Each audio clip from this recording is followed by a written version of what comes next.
Hey folks, welcome back to the channel. Old Fart here, just farting around. I got Winky here with me today. Do I get a high five, Wink? High five for the folks at home? High five? No, God!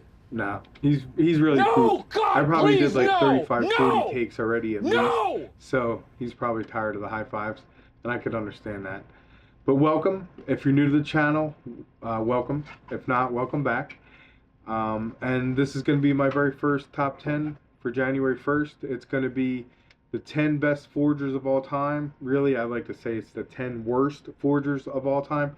And if you're sitting there wondering, what is a forger? Good question. And the definition of a forger is, it's the process of making, adapting, or imitating objects, statistics, or documents with the intent to deceive for the sake of altering the public perception or to earn profit by selling the forged item. Copies, studio replicas, and reproductions are not considered forgeries, though they may later become forgeries through knowing and willful misrepresentations, and forging money or currency is more often known as counterfeiting. Alright, so with that, we'll start with number one. And number one is the See of Rome. And for audacity, simplicity, and just widespread effect over the centuries, no forgery can equal that of the Constitutum Constantini. And that was the so-called donation of Constantine. Constantine was the first Roman emperor to become a Christian, not only legalized his religion throughout the empire, but sometime between 315 and 325 AD, he gave to the See of Rome spiritual command over the entire world and secular authority over Europe. He did this in a 3,000 word document, the donation.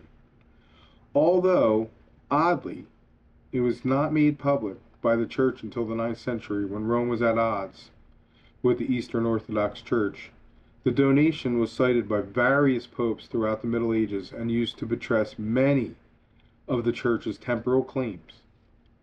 The first doubts were cast in the 15th century, and by the 18th century, Voltaire could openly, and without serious contradiction, call it that boldest and most magnificent forgery.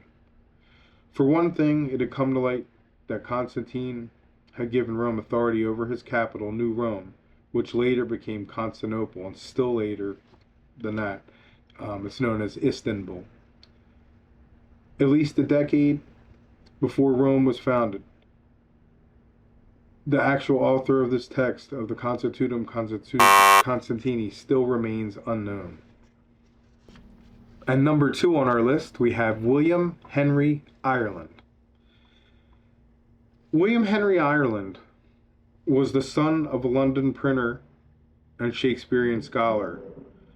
Young Ireland, at the age of 19, discovered, quote unquote, in an English country manner, an extraordinary treasure, love letters from Shakespeare to his mistress, a new version of King Lear, a fragment of Hamlet, various legal and other documents, and even marvelously in time, two quote-unquote lost and unknown complete Shakespearean plays. Vortigern, a love story of the Saxon conquest, and Henry II, both handwritten by the bard. Most scholars, including James Boswell, examined them and were ecstatic. Vortigern was performed in 1796, but somehow by then doubts had arisen, and the public at the Drury Lane Theatre howled with scorn towards the end of the performance. It was a one-night stand, and within a year, Ireland had confessed that the entire collection of Shakespeareana that he had was a forgery, composed and written by him on old paper that he stained with clear dye to simulate an even greater age, to make it look much, much older. Ireland received no punishment other than the angry disdain of critics when he went on to publish several novels. Number three on our list is Alcibiades Simonides. And he was an Albanian artist and chemist. Really not much known about him. But he definitely wins a prize for industriousness and perseverance in the face of constant exposure. He began his career in 1853 by selling an ancient manuscript of Homer to the king of Greece, who consulted scholars at the University of Athens before making the actual purchase. The Homer was soon discovered to be a forgery, but Simonides had vanished. Some years later, he sold to a consortium of Turkish scholars for the handsome sum at that time of $40,000, a collection of ancient Greek, Assyrian, and Egyptian manuscripts. Microscopic examination in Berlin determined that they were fake, but Simonides had vanished. Several times using other names, Simonides excavated rare manuscripts in Turkey and sold them to local pashas. Finally, he turned up in London with letters reputedly written by Belisarius to the Emperor Justinian and by Alcibiades to the Pericles, for which the Duke of Sutherland eventually paid over $4,000. They were found to be forgeries, but Simonides had vanished. He was banished once from Spain, but never imprisoned, and he died pretty old. I'm not sure when he died. I believe it was 1890. I'm not 100% sure. But I have that in my notes that he was born in 1818 and passed away in 1890. And number 4 on our list, I have Charles Dawson. He was the English attorney and amateur geologist. He was the quote-unquote discoverer of the Piltdown Man, the bones of the so-called missing link between man and ape, which were unearthed in 1912 from a gravel pit near the Piltdown Common in eastern Sussex, England. Experts from the British Museum authenticated the find, and the scientific world was really thrilled because it seemed like a confirmation of basic Darwinian theory, and it really bestowed upon Dawson a high honor, naming him the new species Ornithopus dawsoni. In 1949, however, the English geologist Kenneth Oakley subjected the famous Piltdown bones to some chemical tests and announced that there was doubt to their authenticity. Finally, in 1953, newer and more sophisticated tests proved that the jaw of Ornithopus dawsoni was that of an orangutan. Its teeth had been filed with modern instruments and then stained in a crucible. Piltdown Man was one of the more amusing forgeries in history. Charles Dawson, one might think, died many, many, many years before it actually got exposed. And number 5 on our list is Fritz Kreisler.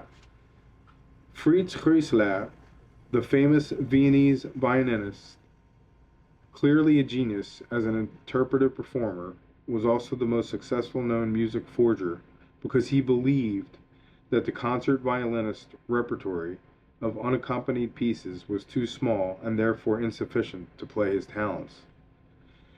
Kreisler created a repertory of his own. Beginning in the late 1890s, he wrote pieces and ascribed them to his little-known composers such as Couperin, Pugnani, Francoeur, Padre Martini, Porpora, even Vivaldi, claiming that he had found the hitherto unknown manuscripts in libraries and monasteries while visiting Rome, Florence, Venice, and Paris.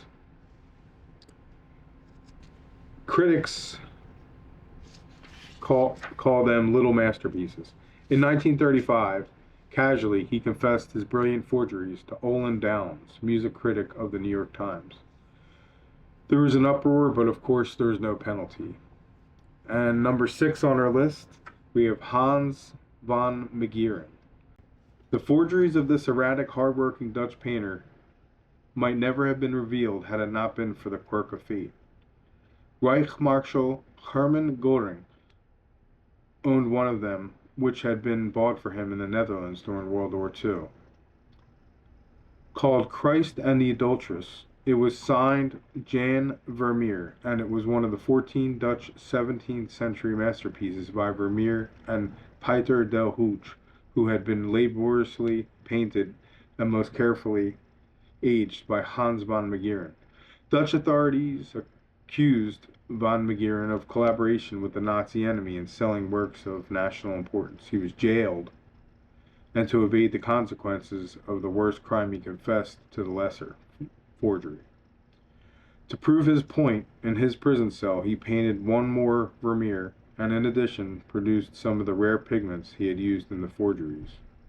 Van Megieren had been paid the astounding sum of over $3 million in Dutch gulden for his paintings, and 6 of his Vermeers hung in museums and galleries. At his trial, he was given a year imprisonment, but before the sentence could be carried out, he was frail, penniless, depressed, and died of a heart attack. Number 7 on our list, Arturo Alves Reis. Arturo Alves Reis was labeled by one biographer as the man who stole Portugal. Mild-mannered visionary Alves Reis was indisputably history's boldest known forger of money. With several confederates, including a then famous Dutch actress, he forged documents and letters which convinced the famous London firm of Waterloo and Sons, which printed money for the Bank of Portugal, that he was empowered to personally receive over $10 million worth of Portuguese 500 escudo banknotes, destined, he said, for the Portuguese colony of Angola. The money flowed so smoothly and steadily into Alves Reis's hands that he not only founded his own private bank in Lisbon, but with the forged notes bought so many shares in the Bank of Portugal that in a time he threatened to become its majority stockholder. A duplication of serial numbers led to his arrest in 1925, and he finally confessed in 1930, spent 15 years in prison, and died a pauper. And number 8 on our list is Elmer de Hory. Elmer de Hory, born in 1906, was also known as Louis Reynal, Jean Cassot, and Elmer Dory Boutin. This Hungarian Jewish immigrant was probably the greatest and certainly the most prolific art forger of all time. He was a failed expressionist painter, but hundreds of his works hang in the famous museums and art galleries throughout the world, and thousands are in private collections.